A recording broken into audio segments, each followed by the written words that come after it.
दलाल चोर के तो हमनिए के ना बैठावत नहीं जा, दलाल चोर के तरह बैठा दिले बानी, कोई के मंत्री बना। अभी काल बीपीएससी परीक्षा के पेपर लीक भइल बा, फिर से भइल बा ना भाई। लड़का मेहनत करता सन 2-2 बरिस 4-4 बरिस, बीपीएससी का पीछे एग्जाम हुआ, उसमें प्रश्न पत्र लीक हो गया। फिर अभी कल देख रहे हैं बीपीएससी का प्रश्न पत्र लीक हो गया। तो जो पैसा वाला आदमी है वो परीक्षा के पेपर पहले ही खरीद के पूरे एग्जाम देता, तो गरीब आदमी के कैसे नौकरी मिल सकेला?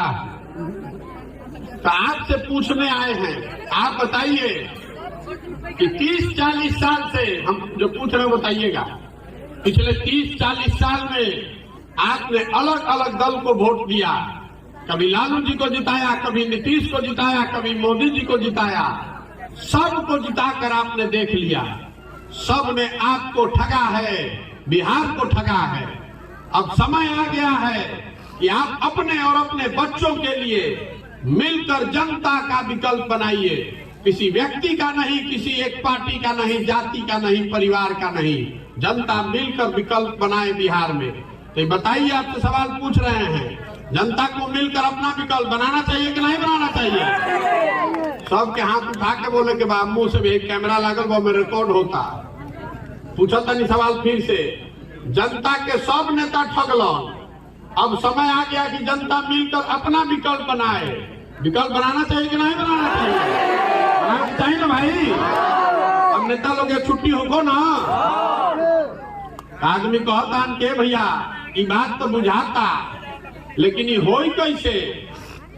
चुनाव तो हमनी के लड़े जानते नहीं की जा, चुनाव नहीं के लड़े आवो, हमनी के पार्टी है नहीं के, संगठन है नहीं के, पैसा है नहीं के, चुनाव कैसे जीतल जाए? तो हम आपको बताने आए हैं।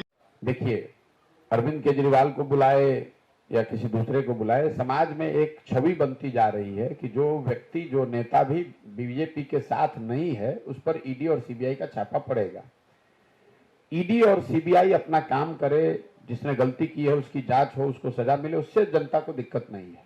दिक्कत इस बात से होती है कि जिस आदमी की जांच चल रही है या जिस पर जांच चल रहा है, वही आदमी पलटकर अगर भाजपा में चला जाए तो जांच रुक जाएगा। लोगों को दिक्कत इससे है। लोगों को दिक्कत इससे नहीं है कि लालू यादव पर जांच चल रही है, कि अरविंद केजरीवाल पे चल रहा है, कि टीएमसी पे चल रहा है। अगर आपने गलती की है और सरकार जांच करना चाहती है तो जांच होना चाहिए।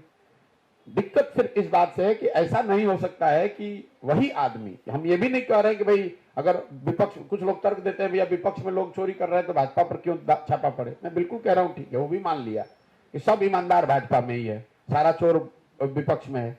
सबसे बड़ी दिक्कत है कि जिस विपक्ष के आदमी पर आप अभी संज्ञान लेकर आप चला रहे हैं, अभियोजन कर रहे हैं, सीबीआई ईडी का रेड कर रहे हैं, कल होकर वही ज्वाइन कर ले भाजपा में तो आपका फिर वो साधु हो जाएगा। दिक्कत उस बात से है।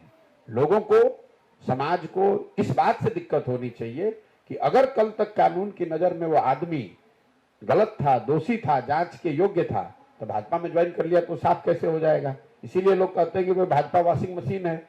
तो तब लोगों के मन में ये बात आता है कि इन जांच एजेंसियों का उपयोग आप जांच के लिए नहीं, उनको डराने के लिए कर रहे हैं, ताकि लोग आपके सामने खड़े ना हो, लोकतंत्र में कोई आपका विरोध ना करे।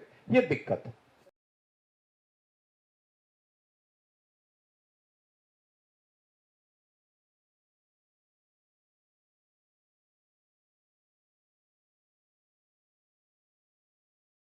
बिहार में जितना आदमी है सब अनपढ़ आदमी है। हम लोग बिहार के नहीं हैं, हम बिहार के सरकारी स्कूल से नहीं पढ़े हैं, हम अंग्रेजी नहीं बोल रहे हैं, हम फ्रेंच नहीं बोल रहे हैं, भोजपुरी हमसे बढ़िया बोलेगा वो लोग।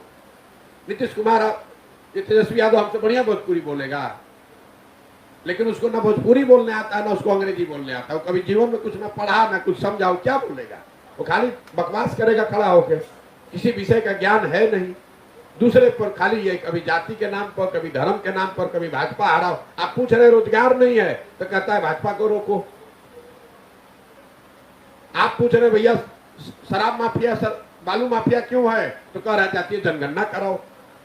अरे कराओ भाई जातीय जनगणना, पहले ये ना बताओ कि शराब माफिया और बालू माफिया से जुड़े हुए लोग, पत्रकार बंधु आप लोग बैठे हुए हैं, कौन लोग हैं? आप नहीं जानते कि राज्य के स्तर पर बालू माफिया कौन है? एक दल के सारे लोग हैं जो बालू माफिया का यहाँ काम कर रहे हैं, सबको मालूम है। ऐसे ही चल रहा है बालू माफिया, पूरे राज्य को बालू का खनन का केंद्र बना दिया है और कहता है कि हमको क्राइम और क्रिमिनल से हमको लगाव नहीं है। मतलब ये तो ऐसी बात हो गई कि बाघ ये कहे कि हमको मांस से लगाव नहीं है। आरजेडी का लीडर कह रहा है कि हमको क्राइम से मतलब, हम तो क्राइम और क्रिमिनल से सिंपैथी नहीं है। भाई तुमसे, तुम्हारे पार्टी से ज्यादा क्रिमिनल और क्राइम करने वाले लोग इस देश में किस पार्टी में, बताओ? इस देश में किस पार्टी में आरजेडी से ज्यादा क्राइम और क्राइम से जुड़े हुए लोग जितने आरजेडी में हैं, आप बताइए ना किस पार्टी में इतने लोग हैं? हम तो आपको कैमरे पर कह रहे हैं कि क्या बात करेंगे ये लोग।